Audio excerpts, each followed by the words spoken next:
Welcome back to my channel children. तो आज मैं एक बच्चे के रिक्वेस्ट पर क्लास 11th का वेक्टर चैप्टर का वीडियो बना रही हूँ चिल्ड्रन। तो जिन्हें क्लास 11 के बच्चों को जिन्हें इस वीडियो की ज़रूरत होगी वो देखेंगे, कोशिश करेंगे और कमेंट भी कीजिएगा कि मिस अच्छे से समझाएं, क्योंकि बहुत प्रैक्टिस में तो मैं नहीं हूँ। पढ़ाने को वीडियो बनाने वाली बात अलग है, लेकिन बहुत प्रैक्टिस में तो मैं नहीं हूँ। सो देखते हैं किस तरह से चलता है ये चैप्टर हम लोग का। ये हमारा है क्लास 11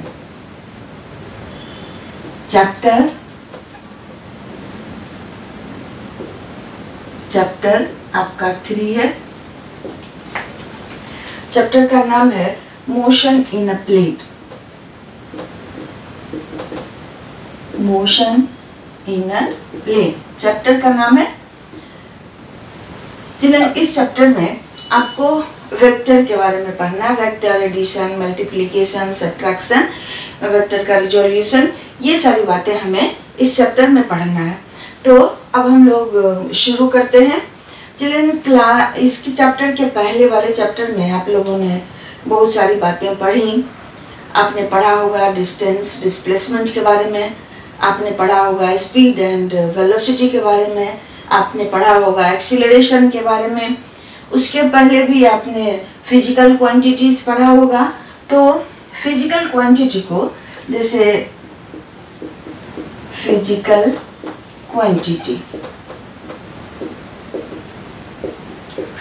क्वांटिटी ये हमने पढ़ा है। अब इस फिजिकल क्वांटिटी को हमने डिवाइड किया है 2 टाइप में, जिसे हम लोगों ने क्या नाम दिया था? फंडामेंटल और बेसिक क्वांटिटी।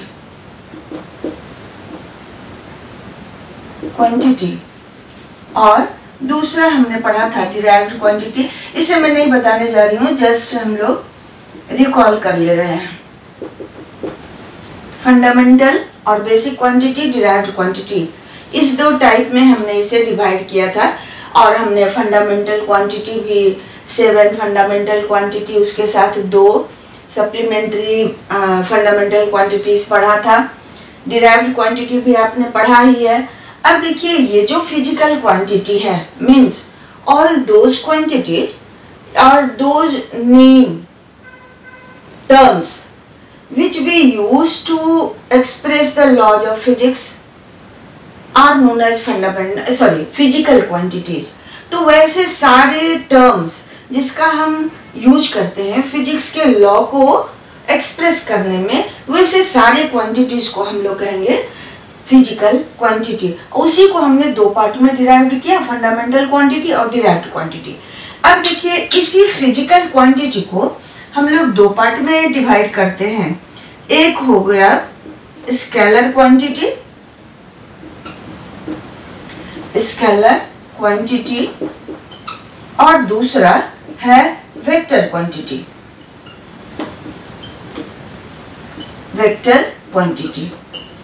स्केलर क्वांटिटी किसको कहते हैं? All those quantities which can be represented only by their magnitude along with the unit। Means magnitude करने का मतलब वो क्वांटिटी जो है कितना बड़ा है। 10 kg मास, 50 डिग्री सेल्सियस, 5 डिग्री सेल्सियस, 50 का मैग्नीट्यूड बढ़ा हुआ 5 के रिस्पेक्ट में। 1 kg मास, 100 kg मास, 100 kg मास का मैग्नीट्यूड बढ़ा हुआ, 100 नंबर बढ़ा हुआ, मैग्नीट्यूड बढ़ा हुआ, यानी कि वो ज्यादा मास है। चिल्ड्रन, तो 100 kg जो मास हमने कहा आपको, तो 100 हो गया मैग्नीट्यूड और मास तो फिजिकल क्वांटिटी हुआ। अब kg यूनिट हो गया। तो इसमें किसी ऑब्जेक्ट के मास को मेजर करने में हमें डायरेक्शन की जरूरत नहीं है। इसमें सिर्फ हमें क्या चाहिए? मैग्नीट्यूड चाहिए, एक यूनिट चाहिए, क्योंकि हमने जिस मास के बारे में हमें कहना है वो किस यूनिट में मेजर्ड है, किलोग्राम में कि ग्राम में कि मिलीग्राम में, तो यूनिट का बताना जरूरी है। तो वैसे सारे क्वांटिटीज को जिसमें कि सिर्फ मैग्नीट्यूड हो, जिसको हम कंप्लीटली स्पेसिफाई कर सकते हैं सिर्फ magnitude along with the unit, तो वैसे सारे क्वांटिटीज को हम लोग कहेंगे स्केलर क्वांटिटी। मान लेते हैं कि किसी दिन का मैक्सिमम टेम्परेचर है 35 डिग्री सेल्सियस और मिनिमम है 25 डिग्री सेल्सियस। तो ये जो टेम्परेचर डिफरेंस हुआ, यह टेम्परेचर है। हमको दिन का मैक्सिमम टेम्परेचर बताने के लिए, मिनिमम टेम्परेचर बताने के लिए डायरेक्शन की तो जरूरत नहीं है। डिफरेंस निकालना है टेम्परेचर का, तो उसमें हमें डायरेक्शन की तो जरूरत नहीं है। इस तरह से यहाँ टेम्परेचर भी हो गया स्केलर क्वांटिटी। लेंथ मेजर करना है हमें, इस रूम की, जिस रूम में मैं हूँ, किसी जगह के हमें लेंथ मेजर करना है।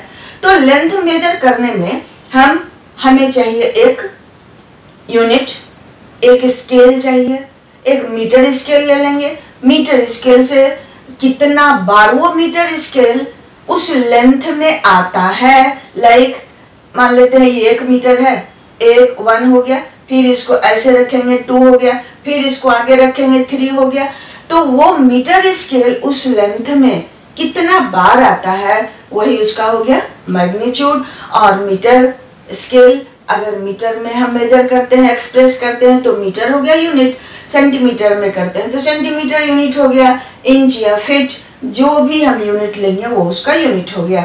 तो all those quantities which need only magnitude along with the unit are called scalar quantity।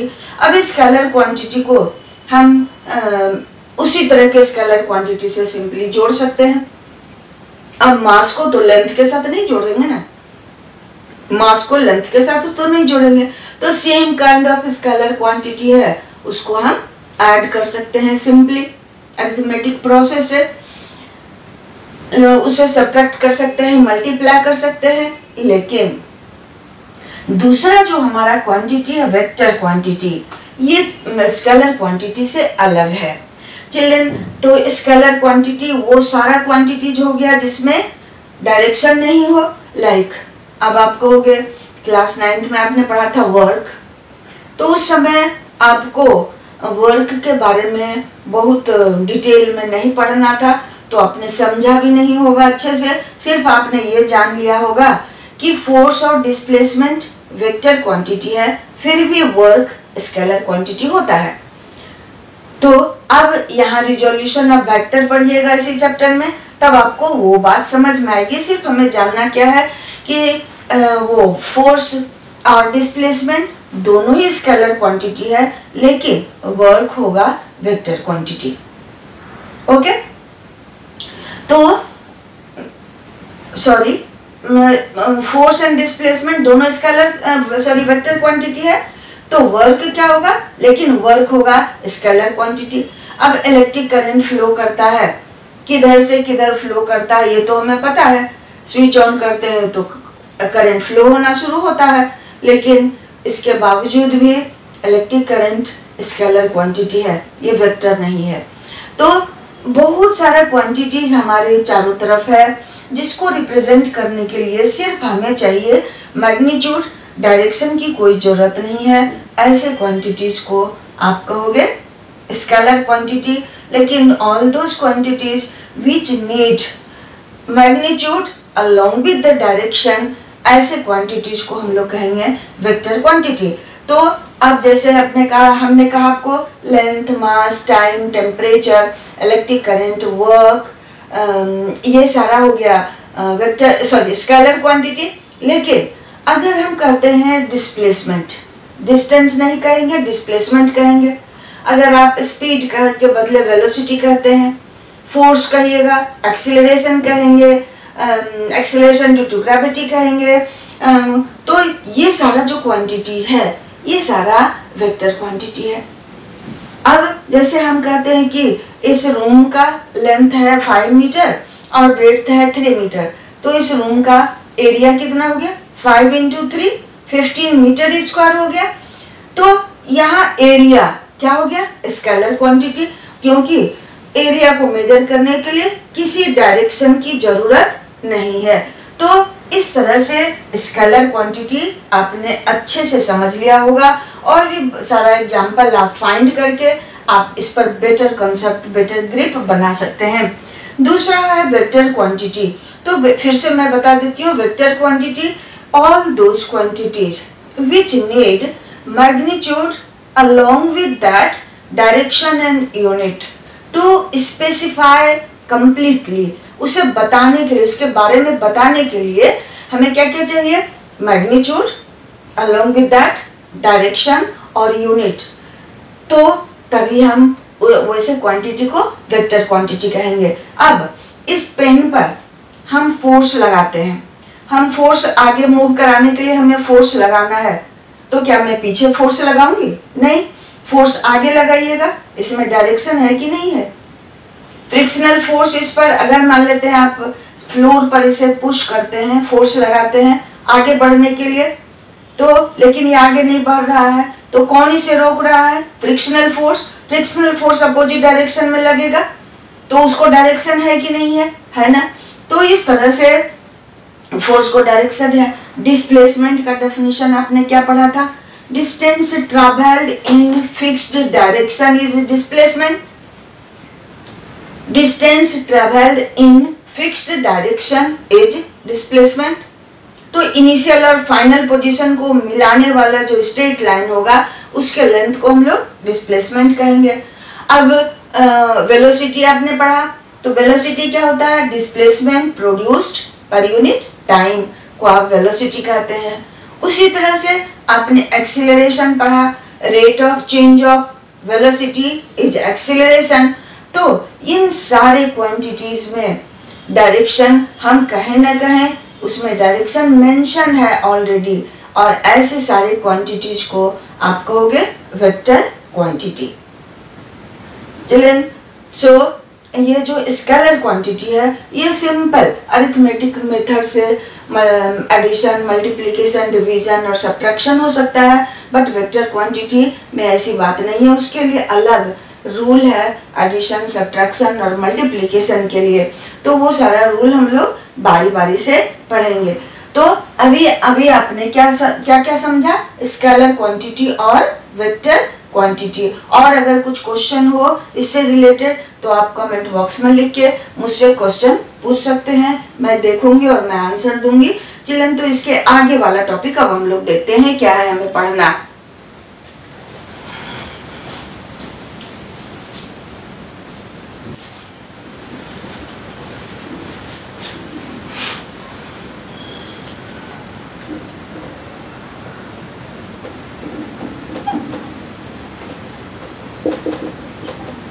Representing vector quantity.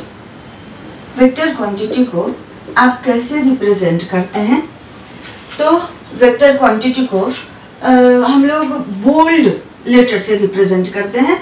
जैसे बुक में देखिएगा लिखा रहेगा बोल्ड लेटर, इस तरह से बोल्ड लेटर लिखा रहेगा, वेक्टर ये रिप्रेजेंट करेगा वेक्टर ए को। लेकिन प्रैक्टिकली हमें ये बोल्ड लेटर लिखने में दिक्कत होती है, तो हम लोग वेक्टर को रिप्रेजेंट करते हैं सिंपली इस तरह से, एक एरो डाल दिए जिस क्वांटिटी को रिप्रेजेंट करना है वेक्टर में वो लिख के उसके ऊपर एरो डाल दिए, ये वेक्टर को रिप्रेजेंट करता है। और अगर हम इस तरह से लिखते हैं तो ये वेक्टर के क्वांटिटी मैग्नीट्यूड को रिप्रेजेंट करता है, ये कहलाता है magnitude of vector, modulus of vector A. मतलब क्या, ये जो ऐसे दे दिए वो रिप्रेजेंट करता है वेक्टर कितना बड़ा है, कितना बड़ा क्वांटिटी है, 2 kg, 5 kg, 5 metre, 6 metre, 5 kilometre, like that. तो ये मैग्नीट्यूड को रिप्रेजेंट करेगा, ये एरो रिप्रेजेंट करेगा वेक्टर क्वांटिटी को। तो इस तरह से वेक्टर ए, ये जो बोल्ड लेटर में लिखा हुआ है अगर, तो आप समझिएगा कि वो वेक्टर ए है। अगर बोल्ड लेटर नहीं है उसके ऊपर एरो दिया हुआ वो भी वेक्टर ए है, ये भी वेक्टर ए ही है, लेकिन ये जो लाइन दोनों तरफ दिया हुआ है वो उसके मॉडुलस को, वो भी मैग्नीट्यूड को रिप्रेजेंट करता है। इस तरह से हम वेक्टर को रिप्रेजेंट करते हैं। ठीक है, ठीक है बच्चों, तो ये वेक्टर को रिप्रेजेंट करने का तरीका हो गया। अब हम लोग देखने जा रहे हैं position vector and displacement vector. मान लेते हैं कोई ये एक प्लेन है जिसमें O रिप्रेजेंट कर रहा है ओरिजिन को। एक पॉइंट किसी ऑब्जेक्ट का पोजीशन है P पर, किसी समय t सेकेंड में ऑब्जेक्ट का पोजीशन है P। अब t डैश सेकेंड में ऑब्जेक्ट का पोजीशन हो जाता है P डैश और टाइम क्या है t डैश। ये t टाइम में ऑब्जेक्ट ओरिजिन से P पर है और अब t डैश सेकेंड में ऑब्जेक्ट P डैश पर चला गया। अब क्या करते हैं, ओरिजिन से इसके पोजीशन को मिला दिए, ओरिजिन से इसके फाइनल पोजीशन को मिला दिए। तो ये जो O से P का जो लेंथ है ये रिप्रेजेंट करता है ऑब्जेक्ट के पोजीशन वेक्टर को। इनिशियल ये पोजीशन वेक्टर को रिप्रेजेंट करता है, t सेकेंड में पोजीशन वेक्टर मान लेते हैं इसका है r, यानी कि O से r का डिस्टेंस हो गया, सॉरी O से P का डिस्टेंस हो गया r, जो कि पोजीशन वेक्टर को रिप्रेजेंट करता है। Position vector of P at time t is r, ये हो गया position vector.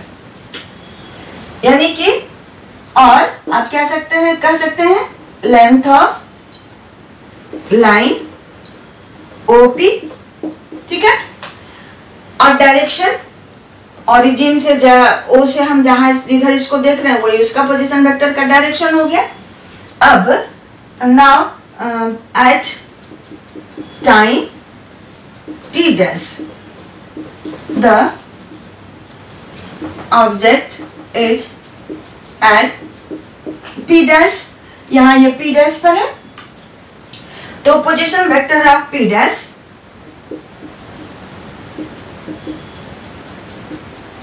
Vector of P dash eight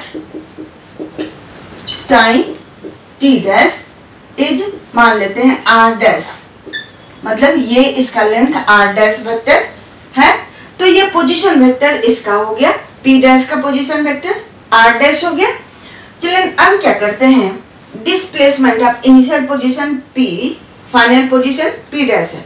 अब डिस्प्लेसमेंट निकालने के लिए क्या करते हैं, इस दोनों पोजीशन को आप ज्वाइन कर दीजिए, और चूंकि ये इनिशियल पोजीशन ये फाइनल पोजीशन है तो आप क्या करते हैं, यहाँ एरो डाल देते हैं, इधर टेल रहेगा इस एरो का और P डैश की ओर फाइनल पोजीशन की ओर हेड रहेगा। P पर इनिशियल पोजीशन पर टेल, फाइनल पोजीशन पर हेड रहेगा, और ये PP डैश जो है डिस्प्लेसमेंट वेक्टर को रिप्रेजेंट करेगा। तो डिस्प्लेसमेंट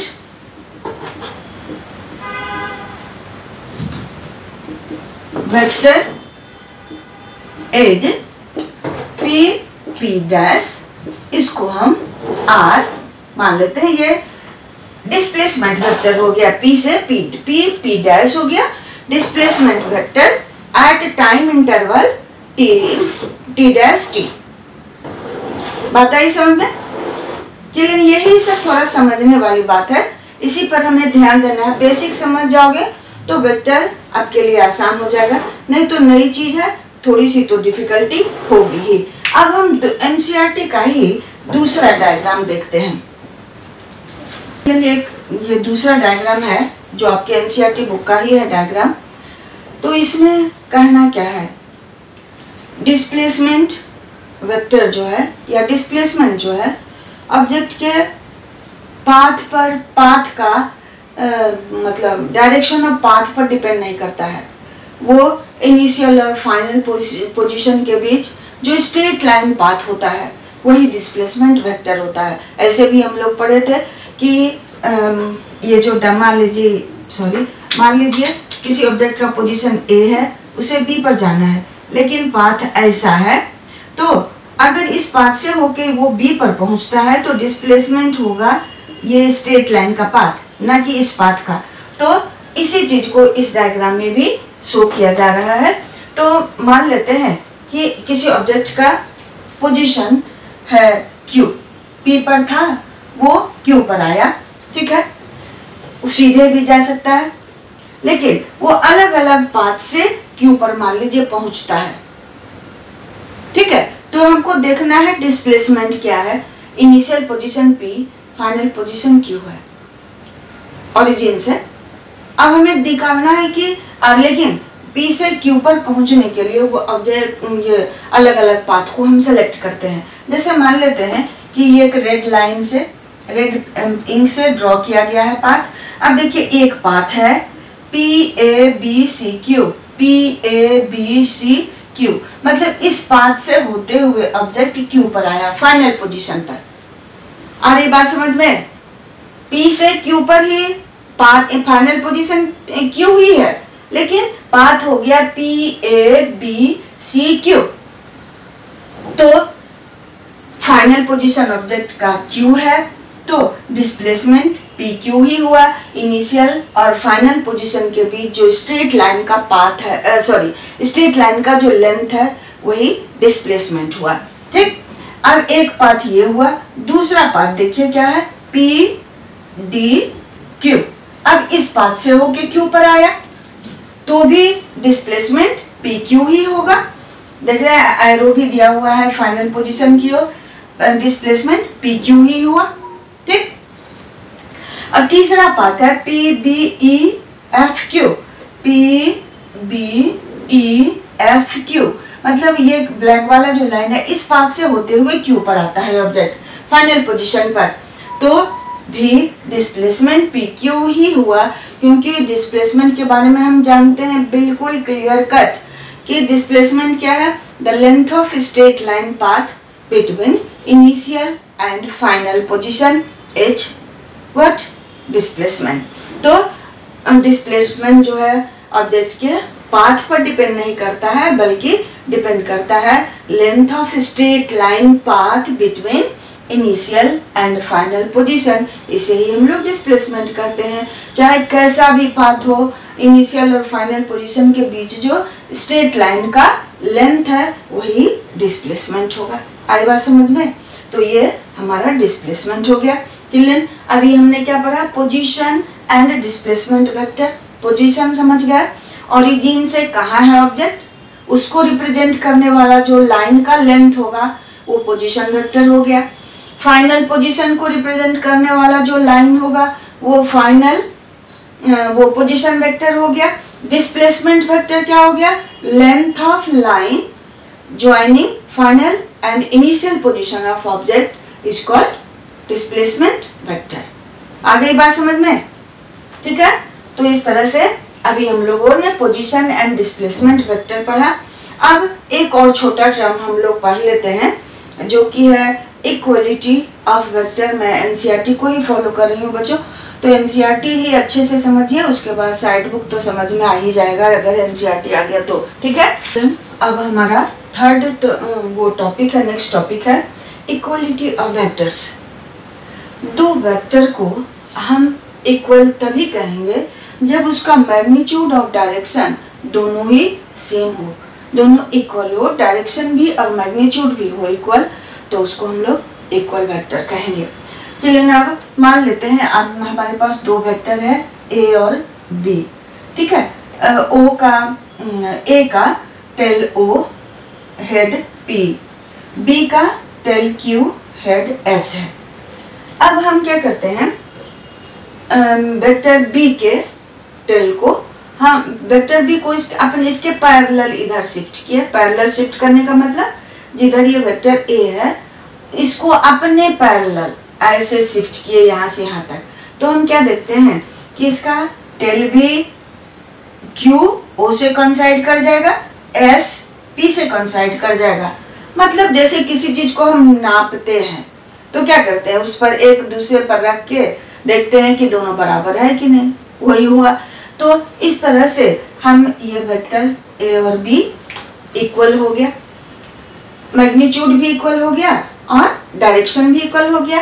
अब हम दूसरा वेक्टर लेते हैं ए डैश और B dash, O dash P dash, P dash यहाँ इसका हेड है, ए डैश का head P dash, tail O dash, B dash का head S dash, tail Q dash है।